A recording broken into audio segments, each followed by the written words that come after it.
My brothers and sisters in Christ, in today's gospel, we hear the calling of Simon, of Peter, by Jesus in this episode in the boat, in which Peter follows but is doubtful of the instructions Jesus gives, and Jesus challenges him with those words in Latin, these as famous expressions we hold on to in Latin, duc in altum, put out into the deep water. And so he challenges Peter in his fatigue, the places where he's tired. He questions Jesus's wisdom in this matter, but he goes out and Jesus says, go out into the deep water. And there a great abundance is found. And of course, Peter's heart is won over. He begins to follow Jesus. And so to put out into the deep is a challenge always for us in faith, to leave the shallow waters where we're more comfortable, sometimes that are more familiar, that we cling to go out to where God is inviting us to new depths. And this falls in line with what we hear in the first reading from 1 Corinthians, in which Paul contrasts the interaction of the heart with God with the wisdom of the world, which is not wisdom at all. Paul contrasts that the world in its haughtiness puts forward a certain wisdom, and it's not always that it's completely wrong. Of course, the most insidious, difficult errors to defeat are the ones that are half-truths, because a half-truth is also half-error.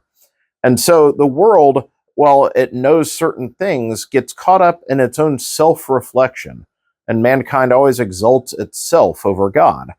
And so in this worldly wisdom that has gone amok, and we see it all around, in fact, what the world finds wise makes no sense. It doesn't hold water. And it definitely doesn't lead anyone to lasting joy or peace. And so we are invited constantly by God to put out into the deep, to leave the shallow waters, the places that are familiar, that we cling to, that everyone says where we should stay, where we can see the shoreline, we can do all these things that make us comfortable. And this image is powerful for me always as someone that I myself, as I've shared before, am not naturally comfortable out on the water. For me, I'm a land lover. And so this image of putting out further away from the safety of shore into the deeper water where you lose the horizon, you don't know, you can't see the depths underneath you, can be both frightening, but also it's an invitation to trust in God. That God, who scrutinizes our hearts with his word constantly, invites us to be freed from the grip of a worldly wisdom and to see truly into the riches of God, who leads us to the fullness of truth. And so these readings come to us at a time both generally and specific. You know, at any given time, we could say, for example, we're in election season.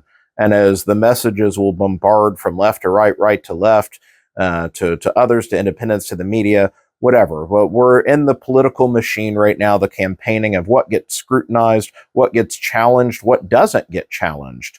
All of these things. And we can be drawn into the worldly way of thinking. And in these matters of politics, but in fact, in the much just picture of life, how we live our Christian faith out in the world, we're invited not to think as the world does, but to see with the eyes of God. To allow ourselves to go into the inscrutable depths that he invites us into, that we may find freedom and peace there, and in turn share this good news with a world so starved for it. May God bless you all.